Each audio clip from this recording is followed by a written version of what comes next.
know what it feels like to be stressed, but do we really know what stress is and how we should manage it? On today's Health and Wellness episode of ANOKHI Daily Spotlight TV, we'll be joined by Editor-in-Chief of Elevate magazine, Amanpreet Dhami, who will be talking to us about stress. So Amanpreet, everyone in this day and age is experiencing some form of stress, whether it's family or school or life in general.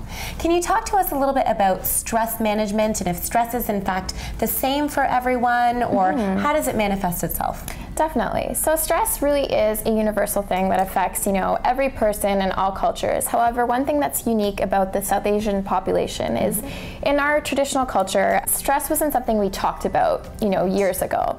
So in the second and third generation South Asian population, one of the things that we have to kind of look towards is combining that traditional aspect of self-sacrifice and always putting others before you. Right, and pushing through it. Exactly. And then as well as, balancing it with modern techniques of managing stress in our daily lives. Right. So stress is basically anything that, really bothers us with our work, family lives, as well as our career.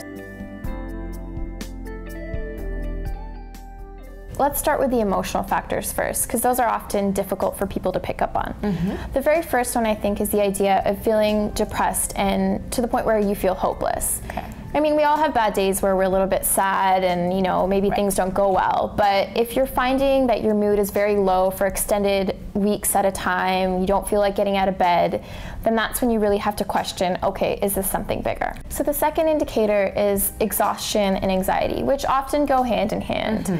So anxiety basically occurs when you start to feel worried all the time, you have accelerated heartbeats. Some people have full-blown anxiety attacks, where they feel like they've lost complete control, and it eventually does lead to a state of exhaustion. With physical symptoms, sometimes they're a little bit easier for us to actually recognize, and it's because there's actual physical evidence of them being there. The very first one that I think we should talk about is the idea of our breathing. When we're relaxed, we're really breathing from our abdomen. However, when we're stressed, we're breathing from our upper area of our chest.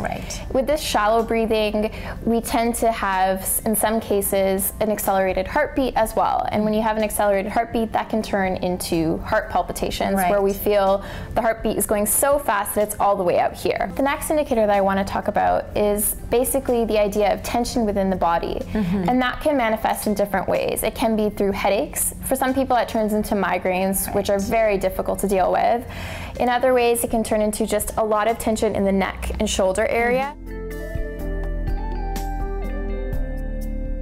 So now that we've talked about the physical and emotional indicators of stress, can you talk to us a little bit about any tips or suggestions you would have in terms of stress management or coping mechanisms? Absolutely, and I think this is actually the most important tool for our viewers here.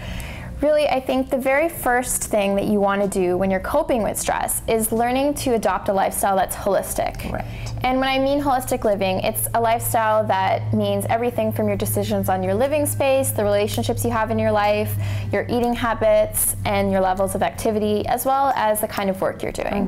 In terms of, choosing, levels of activity, one thing you want to do is choose exercise that you love. Going to the gym every day, maybe after work, isn't something you want to do, but you could potentially, take a dance class, change it up, go for a walk, be outdoors. But be active. Exactly, and be active with other people as well. Another method that I think we need to adopt in our lives, which is sometimes difficult for people, is the idea of learning to say no. A lot of us are people pleasers. We want to keep people happy around us. We're high achievers. And when we're high achievers, the levels of stress in our lives just skyrocket. So learning to set limits for yourself and recognizing when you're taking on too much is really important. For more on Elevate Magazine, visit elevatemagazine.com. And finally, for more of our show, visit anokhimedia.com and our YouTube channel, and be sure to interact with us on Facebook and Twitter.